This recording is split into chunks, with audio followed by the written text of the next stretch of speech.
What's up, everybody? So we're back out in the shop with another Shop Talk Tuesday, and in this episode we are going to be forging some coil springs into some knives. Now, in this particular episode, we're of course going to straighten the coils out, cut them down, and then forge some fully integral knives. So the blade and the handle are all one piece, there's no wood scales. If you've already seen the thumbnail, you have an idea of what they look like, but in this, you're going to see how I actually got to that point. Hopefully you enjoy the process. If you do, give the video a thumbs up. Guys, let's jump into it. Let's get these knocked out.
we got the blade out of the quench. We let it rest for about 5 minutes, cool down just a hair.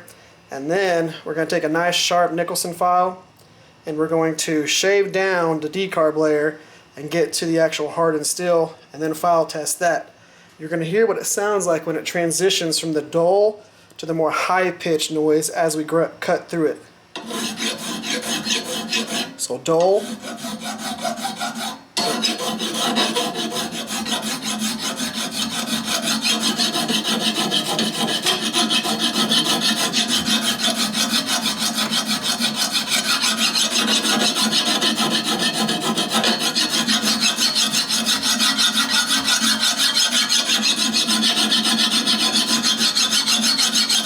Now we start getting to that high pitch.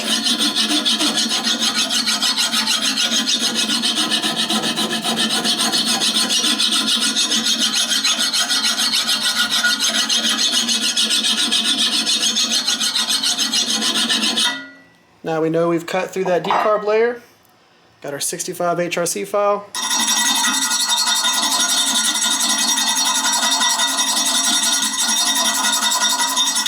And we're skating. Easy way to do it. That's all you need.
Well, I finished grinding, hit them with the Scotch-Brite belt, and I'm cool with the grit they're up to right now.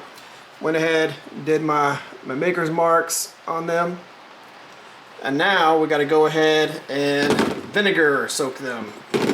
So I've got my 30% vinegar right here.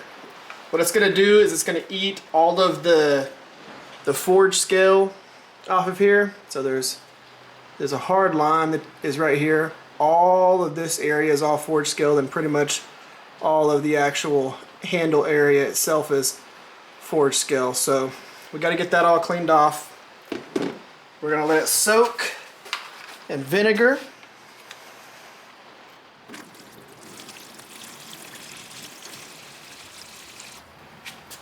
Just enough to fully submerge them.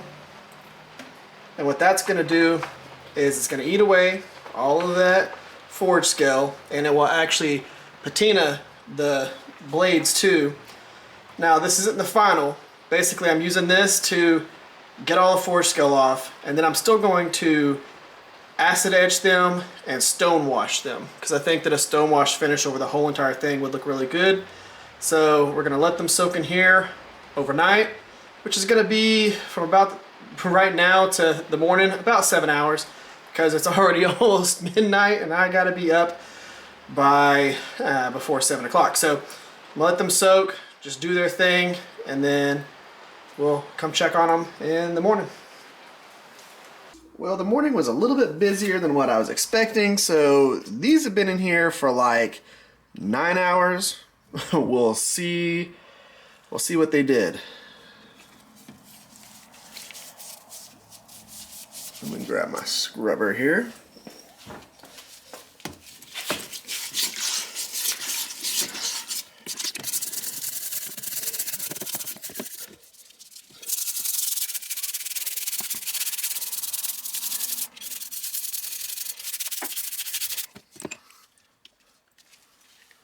It looks like we got pretty much all of the forge scale off there. Got a couple little spots here. I think what I did last time was a little bit better, and that was in between letting it soak, I was able to come out here and scrub them. So even though these have been in there for that long, I'm going to go ahead and let them chill in there for just a little bit longer. Try and get the rest of this little stuff off.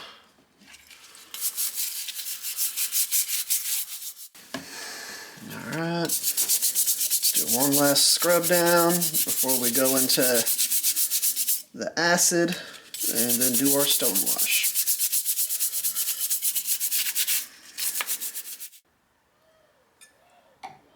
So we're going to let them soak in this mixture of 50-50 ratioed distilled water to ferric chloric acid that you can order on Amazon or get off of radioshack.com. I think they only have a website store now. But we're going to let it soak in here for 5 minutes. We're going to pull them out, clean them, go back in for 5 minutes, pull them out, clean them, and then stone wash them.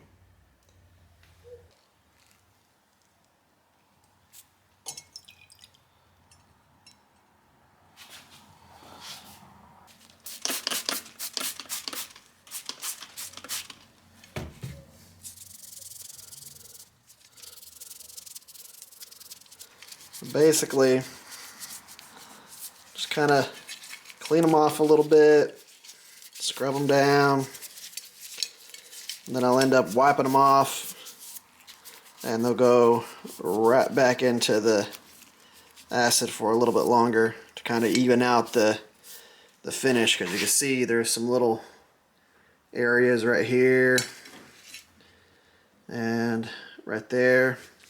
We want to kind of even those out, so we're going to go back in one more time.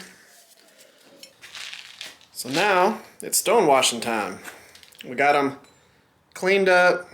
I got some oil on them to keep them from rusting or anything in between the acid etch and this.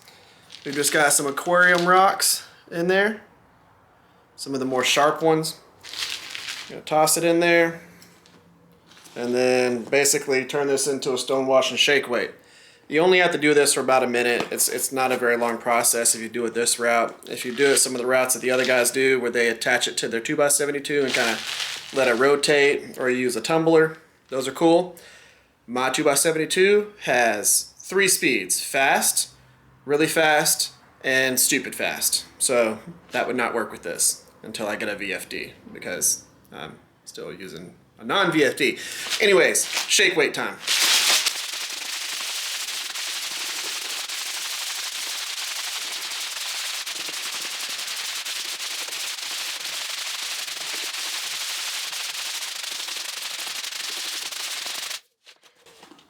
Alright, paper towel. Let's see what we got here. And the goal is, whenever you're shaking it, to shake it all different directions. Don't just shake it one way. You want those scratches to be uniform on the blade. You don't want them all going one direction. You want them going everywhere.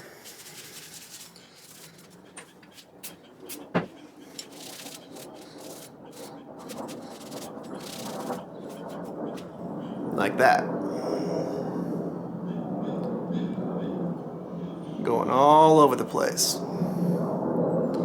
Now, I'm going to clean these up. We're going to put an edge on them, and then we will do the outro.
That's what happens when you take the heel through it.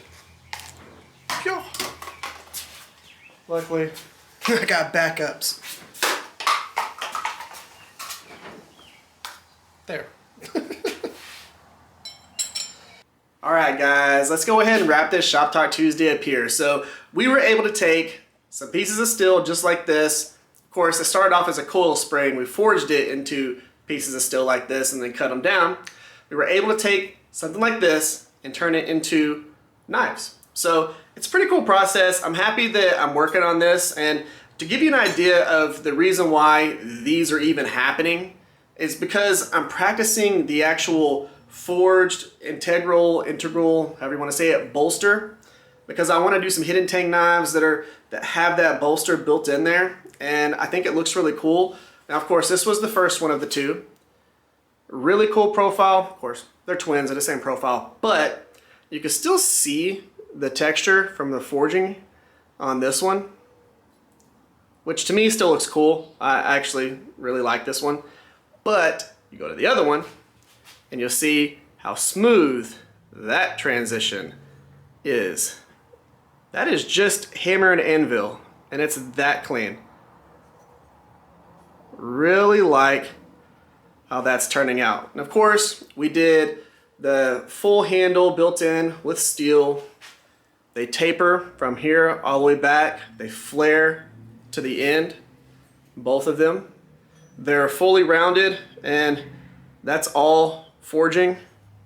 The actual bevel that's on there, or the round part that's on there, and they're super comfortable and really, really light. For being all steel, it's amazing how light they are. And let's see where the weight is. Right about there, right there where that index finger sits. So even with them being all steel and the handle being that way, balance is really nice, and I think they turned out really cool. Love that stone wash on there. Like being able to see the texture from the actual forged finish on there. I think they turned out really cool, but I'm always interested to know what y'all think about them. I've got 3 more that I'm gonna work on. I don't know if they're gonna be the same profile as this. I might change it up a little bit, but we're gonna do the other 3 for next week's Shop Talk Tuesday, I think. We'll see how that goes. So if you're wondering, next week I'm gonna be out of town pretty much this whole entire weekend for family reunion type deal, and then next weekend of course we have Blade Show, so I'll be out of town for that. I'm only going to be in the shop pretty much this week and like 2 days next week, so we're going to see how it goes. My goal is to have the video of the other ones that I'm working on for next week, and I might only do one of them in that video. I might show both of them, I don't know, we'll see what happens, but we're going to do all of that in next week's Shop Talk Tuesday. Some more cool forging. Maybe I'll just get better and better during the process. We'll see how it goes. Guys, that's the end of this video. If you would, give the video a thumbs up, subscribe to the channel, tell me what you think about these. Always interested to know about that. Guys, y'all have an amazing day. Y'all stay safe out there, and I'll catch y'all next time.